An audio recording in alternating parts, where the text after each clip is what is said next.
Hello student, welcome to আড্ডা 24/7 WBCS topper official YouTube চ্যানেলে প্রত্যেকে স্বাগত। আমি সুমিত স্যার। সম্পূর্ণ বা সমস্ত নোটিফিকেশন শো থাকবে এবার এই চ্যানেলে, তাই যারা ডেডিকেটলি এই আড্ডা 24/7 WBCS টপার চ্যানেল ফলো করো তাদের আর কোথাও যেতে হবে না, কারণ সমস্ত নোটিফিকেশন এবার এই চ্যানেলে আমি কভার করতে চলেছি তোমাদের সাথে। আর তোমাদের অলরেডি হোয়াটসঅ্যাপ নম্বর তো জানাই আছে, যেখানে তোমরা সমস্ত নোটিফিকেশনের আপডেট পেয়ে যাবে। আর যদি জানা না থাকে অবশ্যই এই নোটিফিকেশনটার শেষে আমি তোমাদের বলে দেবো কোন হোয়াটসঅ্যাপ গ্রুপে জয়েন করলে তোমরা পেয়ে যাবে সমস্ত নোটিফিকেশনের আপডেট পিডিএফ। ওকে, তো দেখো শুরু করি আজকের নোটিফিকেশন শো। এবং নোটিফিকেশন শো শুরু করার আগে প্রত্যেকে বলবো অবশ্যই সেশনের লিঙ্কটাকে শেয়ার করার পাশাপাশি চ্যানেলটাকে সাবস্ক্রাইব করতে হবে। চলো শুরু করি। ছোটবেলা থেকেই আমাদের বাবা মা বারবার বলতো কানের সামনে, তাই তো, একটু মন দিয়ে পড়াশোনা কর, মাধ্যমিক জীবনের প্রথম পরীক্ষা ভালো করে ভালো মার্কস নিয়ে পাশ করতে হবে। তো এই কথাগুলো এক সময় আমাদের কাছে মনে হয়েছিল যে কি বলছে, এত বলছে, ঠিক করে যাব, আরে মাধ্যমিক পাশ করে গেলে উচ্চ মাধ্যমিক যাবে, তখন ভালো রেজাল্ট করব। আজকে কিন্তু যারা এই কথাটি শুনেনি তারা কিন্তু পস্তাতেই হবে তাদেরকে, কারণ এই যে কেন্দ্রীয় সরকারের পরীক্ষা যেটা নেওয়া হচ্ছে সেটা পরীক্ষা নয়, মার্কসের ভিত্তিতে নেওয়া হচ্ছে। তোমার মাধ্যমিকে কত মার্কস রয়েছে তার উপরে বেস করে।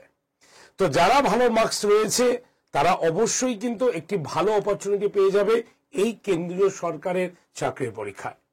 তাহলে শোনা যাক কি রয়েছে এই কেন্দ্রীয় সরকারের পরীক্ষাটি।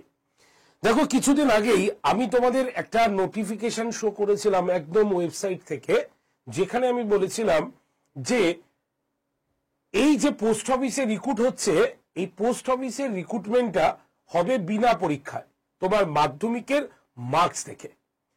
তো সেটাই অফিসিয়ালি ভাবে স্টার্ট হয়ে গেল। ফর্ম ফিল আপ স্টার্ট হয়েছে 10 তারিখ থেকে 3 তারিখ পর্যন্ত, মানে মার্চের 3 তারিখ পর্যন্ত ফর্ম ফিল আপ চলবে। কি কি ক্রাইটেরিয়া রয়েছে, এই পোস্টের জন্য পদোন্নতির কি ব্যবস্থা রয়েছে, স্যালারি কত, ফর্ম ফিল আপ করতে গিয়ে যদি তুমি ভুল করো সেটা কবের মধ্যে তুমি কারেকশন করতে পারবে, ফিস কত, এবং সবার শেষে ওয়েবসাইটটা অবশ্যই তোমাদের বলে দেবো। তো চলো তাহলে শুরু করা যাক আজকের এই নোটিফিকেশন শো তোমাদের সামনে। খুব সংক্ষেপে দেখে নি আমাদের এই নোটিফিকেশনের অফিসিয়ালি নোটিশটা কি রয়েছে। দেখো, গ্রামীণ ডাক সেবক, ঠিক আছে, গ্রামীণ ডাক সেবকের এই যে পরীক্ষাটি বা এই যে অ্যানাউন্সমেন্টটি অলরেডি কিন্তু নোটিফিকেশন আউট হয়ে গেছে।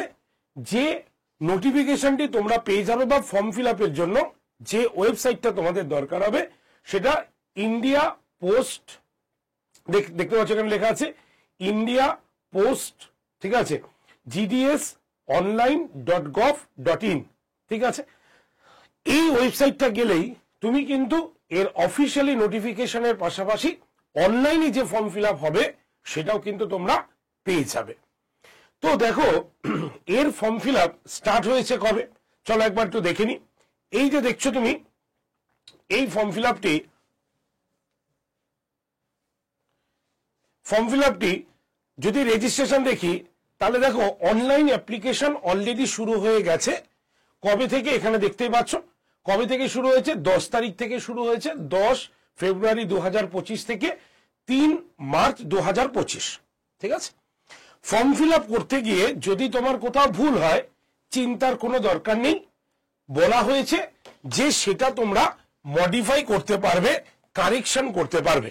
তো দেখো, কারেকশন উইন্ডো তুমি কবে পাচ্ছ, 6 মার্চ থেকে, মাত্র 2 দিনের জন্য তোমার কারেকশনের উইন্ডো খোলা হবে। 6/3/2025 থেকে 8/3/2025। আশা করি তোমরা প্রত্যেকেই এই অফিসিয়াল ওয়েবসাইটটা দেখতে পাচ্ছ। কিন্তু এই যে এডিট করার সুযোগ মানেই তুমি যে অজান্তে ফর্ম ফিল আপ করো, না দেখে ফর্ম ফিল আপ করো, এরকম কিন্তু করো না। সবাই একটা ঘর অন্তত 2-3 বার দেখে নিয়ে তারপরে কিন্তু ফিল আপ করবে, ঠিক আছে। তো চলো তাহলে আমরা দেখে নিই। আবার কোয়ালিফিকেশন তোমরা সকলেই জানো, এই পরীক্ষার যদি আমরা কোয়ালিফিকেশন দেখি তাহলে সেটা আমরা সকলেই জানি মাধ্যমিক হচ্ছে এই পরীক্ষার কোয়ালিফিকেশন, ঠিক আছে। এবার যে পোস্টগুলো রয়েছে, যে এই যে জিডিএস আমি যে চাকরিটা পাবো, এই জিডিএস এর চাকরি পাওয়ার পর, জিডিএস এর চাকরি পাওয়ার পর আমার কি পদোন্নতির কোনো ব্যবস্থা থাকবে না? অবশ্যই থাকবে। 3 বছর পর তোমার 3 বছর পর পর তোমার মানে ডিপার্টমেন্টাল এক্সাম হয় এবং সেই ডিপার্টমেন্টাল এক্সাম দিয়ে তুমি কিন্তু তোমার পদোন্নতির ব্যবস্থা অবশ্যই করতে পারো। এটা কিন্তু কোনো কন্টেকচুয়াল বেসিস জব নয়, এটা কিন্তু একদম কেন্দ্রীয় সরকারের চাকরি, অর্থাৎ পোস্ট অফিসের কিন্তু চাকরি। ঠিক আছে, এবার এই যে ডাক সেবক, এদের মাইনে কত আছে একটুখানি দেখিনি। যদি ধরো তুমি বিএম পোস্টের জন্য যাও, বিএম পোস্ট কি রয়েছে, এই যে বিএম পোস্ট যদি আমরা দেখি, তাহলে বিএম পোস্টের মানে পুরো নামটা কি, branch post master, BM post. যদি এই পোস্টে তুমি চলে আসো, তখন তোমার স্যালারি কত থাকবে, স্টার্টিং হবে 12,000 থেকে একদম 29,380 টাকা হচ্ছে তোমার পুরো স্যালারি। দেখে নাও, পরিষ্কার দেখা যাচ্ছে। আর ডাক সেবক আপাতত তোমার জয়নিং স্যালারি থাকবে 10,000 থেকে আপ টু 24,470 টাকা। ঠিক আছে, এটা হচ্ছে তোমার ফার্স্ট স্যালারি, তুমি কিন্তু ড্র করবে। এবার এই পোস্টের জন্য তোমার বয়স কত লাগবে, বয়স কিন্তু 18 বছর বয়স থেকে একদম 40 বছর বয়স পর্যন্ত এই ফর্মটা কিন্তু তুমি ফিল আপ করতে পারবে। তোমরা দেখতে পাচ্ছ একদম এজ লিমিট এখানে দেখানো আছে, আমি বড় করে তোমাদের দেখিয়ে দিই, তোমাদের সুবিধা হবে। দেখো এজ লিমিট একদম মিনিমাম 18 বছর থেকে একদম ম্যাক্সিমাম 40 বছর পর্যন্ত, এই হচ্ছে এজ। তবে এটা কিন্তু জেনারেল ক্যান্ডিডেট, কিন্তু যদি তুমি রিজার্ভেশন ক্যান্ডিডেট হও তাহলে তার ক্ষেত্রেও এজ লিমিট কিন্তু এখানে দেখিয়ে দেওয়া হয়েছে। অর্থাৎ যারা এসসি এসটি তারা 5 বছর, আদার্স ব্যাকওয়ার্ড ক্লাসেস ওবিসি 3 বছর। ঠিক আছে, তোমার যারা ডিসেবিলিটিস পিডব্লিউডি ক্যান্ডিডেট তারা 10 বছর। ঠিক আছে, person with disabilities PWD plus OBC 13 বছর, এবং এরকম বিভিন্ন ক্রাইটেরিয়া থাকে, disabilities person plus SC ST তাহলে কিন্তু 15 বছরের ছাড় কিন্তু রয়েছে। একদম অফিসিয়াল ওয়েবসাইটে তোমাদের কিন্তু দেখিয়ে দিচ্ছি সেটা। ঠিক আছে, তাহলে অ্যাজ ইউজুয়াল সবাই তোমরা হতে পারছো। এবার জানি কোয়ালিফিকেশন কি রয়েছে। দেখো কোয়ালিফিকেশন যদি দেখো, তাহলে মাধ্যমিক কোয়ালিফিকেশন দরকার, এবং মাধ্যমিক কোয়ালিফিকেশন ছাড়াও তোমার আদার্স কিছু কোয়ালিফিকেশন আমাদের কিন্তু এখানে কিন্তু ডিমান্ড করা হয়েছে। যেমন সেটা কি রয়েছে আমরা যদি দেখি, তাহলে দেখো আদার্স কোয়ালিফিকেশনের মধ্যে কি রয়েছে, নলেজ অফ কম্পিউটার, কম্পিউটার চালানোর দক্ষতা থাকতে হবে। দেখো এখন এই সময়কালটা যদি আমরা দেখি, তাহলে এখন তো কম্পিউটারের যুগ, তো স্বাভাবিকভাবে কম্পিউটার চালানোর বেসিক যে নলেজ সেটা তোমার থাকতে হবে, কিন্তু কোনো সার্টিফিকেট জমা দেওয়ার কিন্তু কথা বলা হয়নি। তাহলে বেসিক নলেজ অফ কম্পিউটার এটা থাকতে হবে। এবং যেহেতু তুমি ডাক সেবক, সেহেতু তোমার কাজকে বিভিন্ন জায়গায় পোস্ট করা, মানে চিঠি এলো বা পার্সেলের কিছু এলো, তোমাকে সেটা কিন্তু তাকে পৌঁছাতে হবে। তাহলে তার জন্য তোমাকে সাইকেলিং থাকতে হবে, মানে সাইকেল চালানোর অভিজ্ঞতা থাকতে হবে, এবং তুমি যেই অঞ্চলের বাসিন্দা বা যেখানকার লোক সেই পরিচিত জায়গা, মানে যেখানে তুমি থাকছো সেই জায়গার অধিবাসী থাকতে হবে, হতে হবে। তো এই 3টে ক্রাইটেরিয়া যদি তোমার ফুলফিল থাকে এবং মাধ্যমিক কোয়ালিফাই থাকে একটু ভালো নম্বরে, অবশ্যই তোমরা কিন্তু এই ফর্মটা ফিল আপ করতে পারো। ঠিক আছে, এই ফর্মটা যদি তুমি ফিল আপ করো, এরপরে তোমার আর কি কি দরকার আছে চলো আমরা একটু দেখিয়ে দিই। একদম অফিসিয়াল নোটিফিকেশন থেকেই তোমাদের ডিটেলসে দেখিয়ে দিচ্ছি, যেটা তোমাদের খুবই সুবিধা হবে। এবার দেখাই তোমার এই পোস্টটা ফিল আপ করতে গেলে একজন জেনারেল ক্যান্ডিডেটের কত টাকা ফিস লাগবে। ঠিক আছে, দেখে নি আমরা। দেখো জেনারেল ক্যান্ডিডেটদের ক্ষেত্রে যদি আমরা দেখি, তাহলে এটার জন্য ফিস লাগতে হচ্ছে 100 টাকা। ঠিক আছে, জেনারেল ক্যান্ডিডেটের জন্য ফিস লাগছে 100 টাকা। তবে যারা এসসি আছো, এসটি আছো, অথবা যারা হচ্ছে ওম্যান এবং যারা মানে ওবিসির ক্ষেত্রেও কিন্তু এই ফিসটা কিন্তু কিছু রাখা হয়নি, মানে নর্মালি। দেখো আমি পেজটাতে চলে এসেছি, পেমেন্ট অফ তোমার ফিস, এই অপশনটা আমি চলে এসেছি, তোমরা দেখে নাও। এই দেখো একটু বড় করে দেখাই, তোমাদের সুবিধা হবে। একটা মিনিট, দেখো পুরো অফিসিয়ালি ওয়েবসাইট থেকে তোমাদের সামনে একদম পুরো ডাউনলোড করে নিয়ে আসা।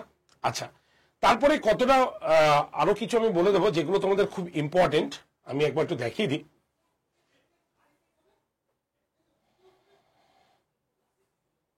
এই যে দেখো প্রত্যেকে একটু দেখো পেমেন্ট ফিস যদি দেখো, তাহলে 100 টাকা তোমার লাগছে, দেখতেই পাচ্ছ, ₹100।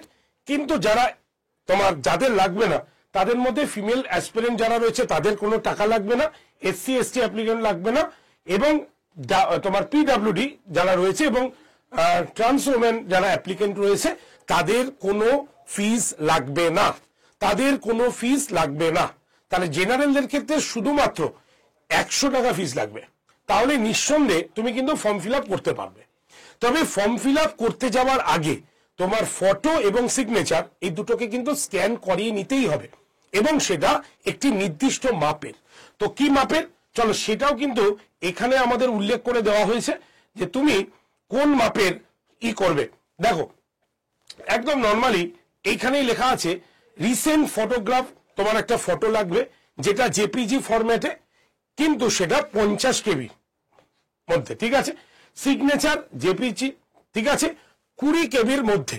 তাহলে 50 কেবি ফটো এবং 20 কেবি হচ্ছে তোমার সিগনেচার, এইটা থাকতে হবে। এবং তোমাদের ওয়েবসাইটে যেটা হবে যেটা হচ্ছে www.indiapost, ঠিক আছে, gdsonline.gov.in, এই যে ওয়েবসাইটটা আমি দেখালাম সেই ওয়েবসাইটে তোমাকে কিন্তু ফলো করতে হবে। তাহলে এবার আর কারো আশা করি কোনো চিন্তা করার মানে অসুবিধা নেই, তোমরা ফর্মটা এবার ইজিলি ফিল আপ করে দিতে পারবে। আর ওয়েবসাইটটা তোমাদের আরো একবার বলে দিই, যেটা আমি বললাম www.indiapostgdsonline.gov.in, এই ওয়েবসাইটে ভিজিট করে তোমরা কিন্তু এটা মানে বুঝতে পারবে। তাহলে এই যে পুরো মানে আজকে আমরা নোটিফিকেশনটা বললাম, নোটিফিকেশনের সারমর্ম কি দাঁড়ালো একদম শর্টে বলে দিই। অলরেডি ফর্ম ফিল আপ শুরু হয়ে গেছে, 10 তারিখ থেকে শুরু হয়েছে, 3 মার্চ পর্যন্ত চলবে। ফর্মে যদি কোনো ভুল করো তাহলে সেটা হচ্ছে তোমরা 6 থেকে 8 মার্চের মধ্যে এই দুদিন তোমাদের কারেকশন করার সুযোগ পাবে, ঠিক আছে। ফর্ম ফিল আপ করবে মাধ্যমিক পাশের উপরে বেস করে, সঙ্গে কম্পিউটার নলেজ এবং সাইকেল চালানোর অভিজ্ঞতা এবং সেই অঞ্চলের বাসিন্দা থাকতে হবে তোমাকে। ফর্ম ফিল আপ করতে চার্জ লাগবে হচ্ছে 100 টাকা শুধুমাত্র জেনারেল ক্যান্ডিডেটদের জন্য, আর বাদ বাকি এর কোনো চার্জেস লাগবে না। পরীক্ষা দেওয়ার মানে ফর্ম ফিল আপ করতে গেলে বয়স লাগবে 18 থেকে 40 বছরের মধ্যে, তাহলে এটা হচ্ছে জেনারেল ক্যান্ডিডেটদের। কিন্তু এসসি এসটি ওবিসি এবং পিডব্লিউডি ক্যান্ডিডেটদের ক্ষেত্রে বা যারা ডিসেবল ক্যান্ডিডেট রয়েছে তাদের জন্য কিন্তু আরো অনেক ছাড় কিন্তু রয়েছে।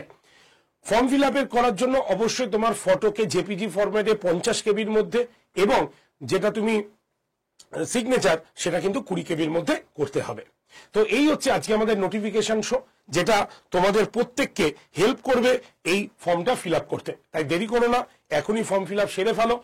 এই ওয়েবসাইটে গিয়ে www.indiapost.gds.online.gov.in, এই ওয়েবসাইটে তোমরা চলে যাও, তাহলেই তোমরা ফর্ম ফিল আপটা করে ফেলতে পারবে। ওকে, তো এবার থেকে নোটিফিকেশন শো কিন্তু এই চ্যানেলেই হবে। আর তোমাদের বললাম এই নোটিফিকেশনের পিডিএফটা আমি তোমাদের দিয়ে দেবো। তো কোথায় পাবে তুমি, অবশ্যই হোয়াটসঅ্যাপে হাই লিখে পাঠাতে হবে, এবং সেখানে হাই লিখে পাঠালেই তুমি দেখবে অটোমেটিক তোমার কাছে অনেকগুলো পরীক্ষার লিঙ্ক যাবে। তুমি এক্সাম নোটিফিকেশন গ্রুপে গিয়ে ক্লিক করলে তুমি তার ভেতরে সমস্ত এক্সাম নোটিফিকেশনের পিডিএফ গুলো পেয়ে যাবে। নাম্বারটা হচ্ছে 8013492626 নাম্বারে। আরেকবার বলি, 8013492626 নাম্বারে ডিরেক্টলি হোয়াটসঅ্যাপে হাই লিখে পাঠাও। ওকে, তো চলো দেখা হচ্ছে নেক্সট নোটিফিকেশন শোতে।